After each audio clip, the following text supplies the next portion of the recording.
Bonjour, donc voilà, je vais vous montrer comment faire cet exercice numéro 7 de la page 179, donc en CM1. De telle façon que si vous avez déjà essayé GeoGebra un petit peu tout seul, vous avez sans doute rencontré pas mal de difficultés, et vous pouvez refaire cet exercice en suivant cette vidéo. Voilà, donc on va passer à l'ordinateur. Donc l'icône de GeoGebra que vous avez dû télécharger comme je vous l'ai demandé, c'est celui-ci.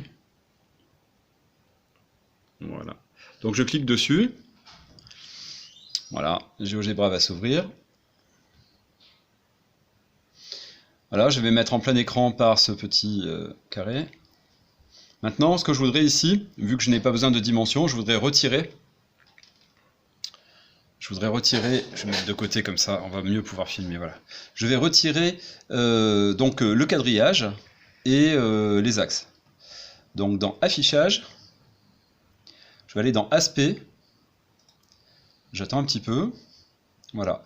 Alors ici, on tombe sur ce menu qui n'est pas très intéressant. Et on va aller prendre celui-ci, là où on voit le petit rond et le petit triangle. Préférences graphiques. D'accord? Ça, c'est à trouver. Une fois qu'on est là, vous avez ici Affichage des axes. On peut le retirer. Et derrière, vous avez vu que les axes ici ont disparu. Voilà, par exemple. Là. Alors ensuite, ici, vous avez donc un sous-menu. On a grille. Je vais sur grille. Et je vais demander aussi de retirer la grille. Afficher la grille, je la retire en cliquant sur ce petit carré. Voilà. Donc là, plus de grille, plus rien. Je ressors du menu en cliquant en haut à droite, comme d'habitude. Voilà, il n'y a pas de OK, il n'y a pas de validation dans GeoGebra. Une fois qu'on a fini, on sort du menu par la croix en haut à droite. Bon voilà, donc on a une feuille blanche. Maintenant, donc on nous demande de faire, on va regarder le dessin sur le livre, ce qu'on a à construire, donc on nous dit de ne pas tenir compte des dimensions, et voilà, donc cette figure, en fait, qu'est-ce qu'on voit? On va commencer par le tour, si vous voulez, donc ce n'est pas un rond, c'est pas un cercle. Si on compte bien les côtés, il y en a 8.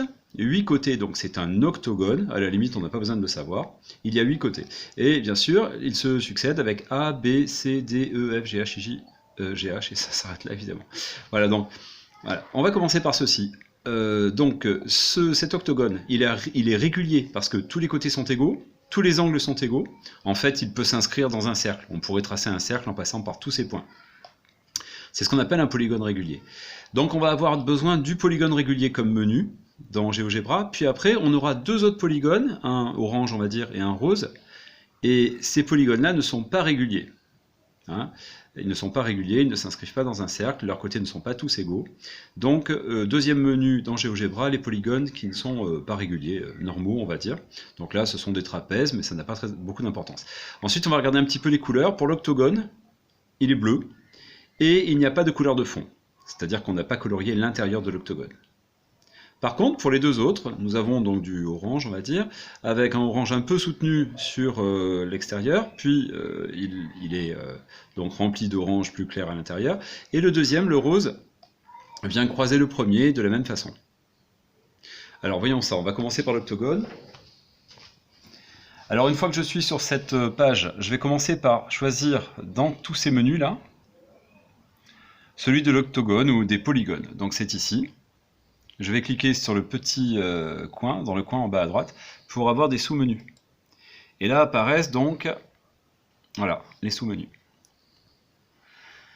Dans les sous-menus, je vous avais dit tout à l'heure qu'on utiliserait deux types de polygones, les classiques et les réguliers. Là on a besoin d'un polygone régulier, on va le prendre. Et là voilà, c'est parti. Alors on a l'impression qu'on n'a rien, mais en fait vous voyez que là l'étiquette s'est transformée en polygone régulier. C'est plus le petit triangle de tout à l'heure, c'est un polygone régulier. Voilà, et on va commencer à le faire ici. Alors je vais volontairement le faire un peu trop haut, vous allez comprendre pourquoi. Donc je vais cliquer à gauche sur ma souris une fois, j'obtiens le point A. Puis je vais donner une dimension. Je pourrais le tordre, mais bon.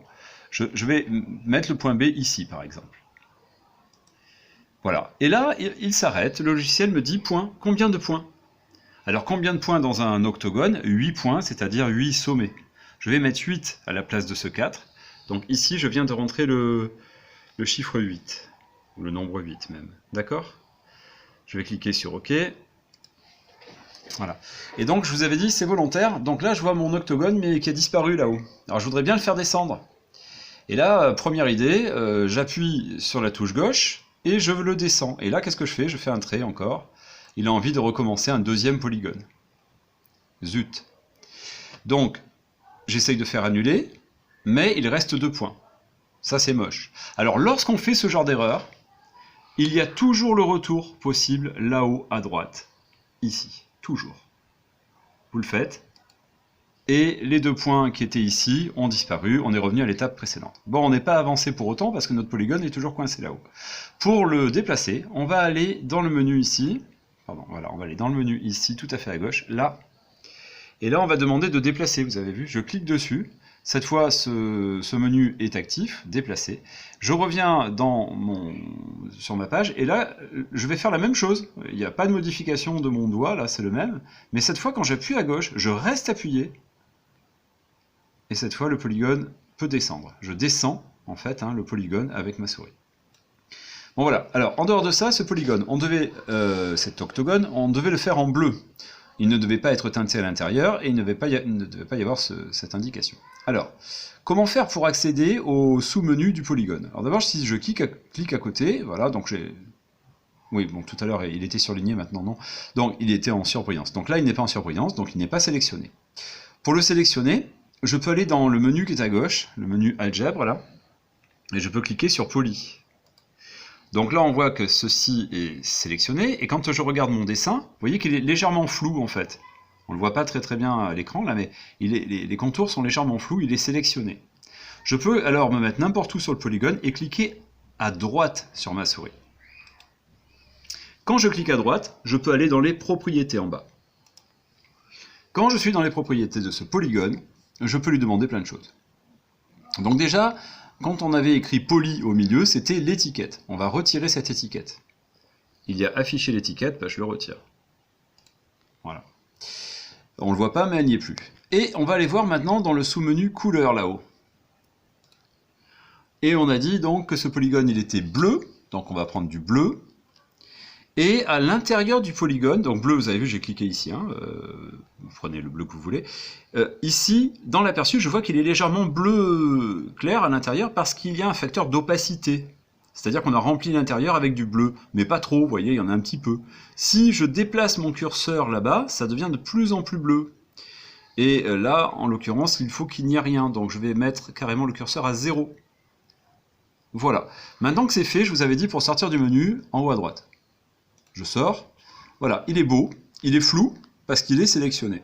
Je vais le désélectionner en cliquant ailleurs. Là, il est net et il est fini.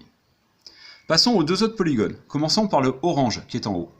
Je vais sélectionner dans le menu des polygones autre chose que le régulier. Cette fois, je vais prendre un polygone classique, quelconque, là. Je prends ça, et je n'ai plus qu'à tracer mon polygone. Donc pour le tracer, je regarde sur mon livre et je pars par exemple du point F. Voilà, puis je vais aller jusqu'au point H, puis au point C, puis au point E. Et je reviens au point F pour finir. Donc le polygone est fini lorsqu'on a fait tout le tour. Sinon, le trait continue à apparaître. Donc j'ai cliqué sur F. Maintenant, je peux me balader où je veux. Et je vais aller sur H. Vous voyez, quand on s'approche, ping, c'est un peu aimanté.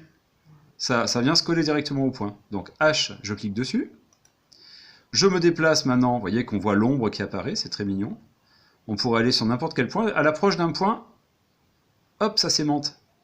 Hop. Bon, là en bas au point C. Bing, j'arrive, je clique. Je vais au point E. C'est joli, vous avez vu, hop, je clique. Et là, je crois que j'ai fini, mais non, parce que j'ai toujours une nouille là au bout. Il faut que j'en fasse quelque chose. Donc pour finir, il faut que je revienne au point de départ. Sinon, ça ne se finira jamais. Voilà. C'est fait. Oh malheur, il apparaît des petites lettres comme ça. Alors ces petites lettres indiquent les segments. Segment FE, segment EC, etc. Là, c'est un petit peu pénible. Il va falloir que j'aille sur chaque segment pour retirer cette étiquette. Donc je vais aller ici, regardez à gauche, dans le menu. Il est apparu maintenant le quadrilatère. Le quadrilatère, donc c'est Q1. Ça, c'est tout le quadrilatère. Mais on ne va pas s'en occuper pour l'instant. On va aller voir tous les segments et retirer leur nom. Donc on va prendre le C, par exemple. J'arrive pas à le sélectionner. Je pense que je suis dessus. Alors si je n'arrive pas à le sélectionner ici, je peux le sélectionner sur la figure. Prenons le C. Je vais sur le C ici, je le sélectionne. Ah zut, regardez. Je viens de faire la bêtise qu'on avait dite tout à l'heure. Qu'est-ce que je fais? Je finis mon polygone, puisque je suis obligé d'en faire un. Voilà, là c'est fini. Et ça c'est une erreur. Je vais aller en haut à droite, vous vous rappelez? Là, sur la flèche retour. Bing. Voilà. Donc une fois que c'est fait, cette correction d'erreur, je reviens à mes moutons. Donc je voulais sélectionner le C, mais pour le sélectionner, du coup, je ne peux pas le faire parce que je vais immédiatement tracer un polygone vu le menu sélectionné là-haut. Donc je vais me mettre encore dans le menu déplacer. D'accord? Je prends déplacer, là ça y est, on y est. Et là cette fois, avec ça, avec le doigt, je peux sélectionner, je peux choisir. Donc je vais choisir le C, vous avez vu qu'il est passé en flou là un peu. Hein. Je clique, en laissant mon doigt sur le C, je clique à droite, sur la souris à droite, je vais dans les propriétés, et là je peux retirer l'étiquette. Mais elle n'est pas là, elle est où? Bah, elle est dans le menu basique. Dans le menu basique, je retire l'étiquette, ici. Hop. Allez, je vais recommencer l'opération pour les autres. Donc celui-ci, vous avez vu, il n'y a plus le C qui apparaît. Allons-y pour ici. Je sélectionne à gauche. Ah, attendez, là j'ai sélectionné le polygone, là. Ah non, non, non, non, non, j'ai sélectionné là. On voit bien que c'est que le segment. Donc je clique à droite maintenant. Je vais dans Propriétés. Je retire l'étiquette. Alors pourquoi je la vois pas? Donc je la mets, je la retire. Peut-être qu'on pourrait tous les faire ici en même temps. J'en suis pas certain. Bon, écoutez, je l'ai fait pour celui-ci. Je retire. Ah non, il est toujours là, donc j'ai pas dû sélectionner le bon. Je viens essayer de le sélectionner ici. Là, ça se fait. Vous avez vu, là, j'ai réussi à sélectionner parce que j'étais en menu déplacé. Sinon, je n'y arrivais pas tout à l'heure, vous avez vu. Donc là, j'ai réussi à sélectionner. Donc maintenant, je suis sûr que c'est le E. Je peux cliquer à droite, peut-être ici d'ailleurs. Je clique ici à droite, et oui, je peux. Je vais cliquer à droite ici, je vais dans Propriétés. Et là, je peux retirer, afficher l'étiquette. D'accord? Le E a disparu ici. Allez, je vais faire pareil pour F1 et pour H1. F1 est là, je clique pour le sélectionner. Je clique à droite pour avoir le menu. Je clique à gauche pour Propriétés. Je clique pour retirer l'étiquette. Je clique ici. Je reviens encore pour le H. Clique à gauche, clique à droite. Propriété à gauche. Afficher l'étiquette, je clique à gauche. Et je clique à gauche encore là-haut et j'ai fini tout mon tour. On avait dit que ce polygone était orange. D'accord? On va le faire en orange. Alors, pour le faire en orange, il faut d'abord sélectionner le quadrilatère. Alors pour ça, je vais revenir ici dans tout ça. Le quadrilatère, il apparaît là, il s'appelle Q1. Je clique dessus, il est sélectionné. Je vais cliquer à droite, prendre ses propriétés. Et une fois que je suis là, j'y vais. Donc, couleur. Dans les couleurs, on a dit qu'on le faisait en orange. On va prendre un orange qui correspond à peu près au livre. Je crois que c'est plutôt celui-là. Et là, donc il apparaît, le contour et l'intérieur. On va le rendre un peu plus opaque, vous voyez. Voilà, on va peut-être le fixer comme ça. Hein, voilà, opacité 25% ou un peu plus. Voilà, comme ça. Là, il est quand même très opaque. Mais enfin, c'est pas grave. On fait ça. OK. Le voilà. Alors, il est un peu flou parce qu'il est sélectionné encore une fois. Maintenant, je clique ailleurs. C'est bon, c'est net, c'est beau. Je vais faire mon deuxième polygone. Je vais aller un peu plus vite. Hein. Je sélectionne polygone. Polygone normaux. Hein, il est déjà sélectionné. J'y vais. G, D, B, A, G. Le polygone apparaît. Je me mets dans sélectionner.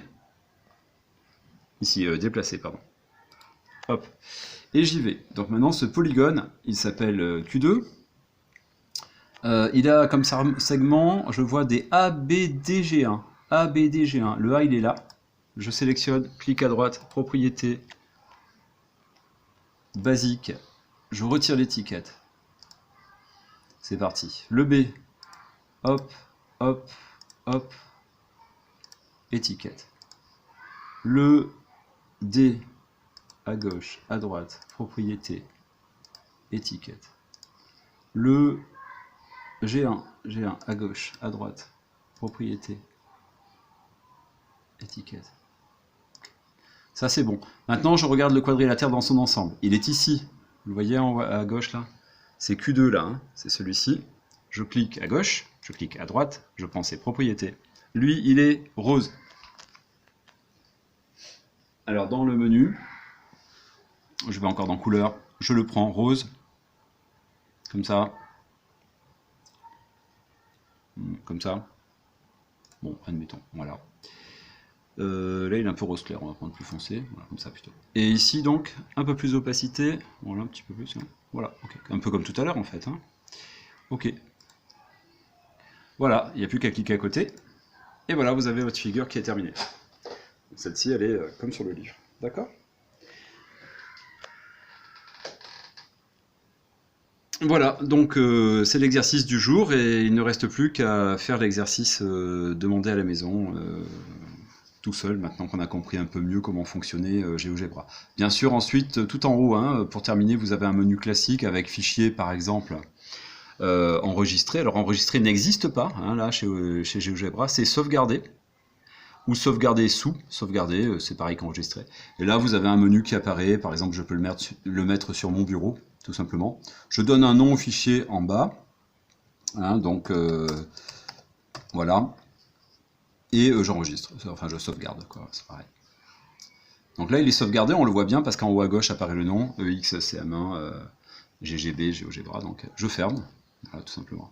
Et voilà, l'exercice ici est enregistré, hein. Si je veux le voir, j'ai qu'à cliquer dessus 2 fois, bien sûr, double-cliquer, et il apparaît. Tra. Le voilà. Voilà, bon, bah, bon courage pour refaire cet exercice. À bientôt.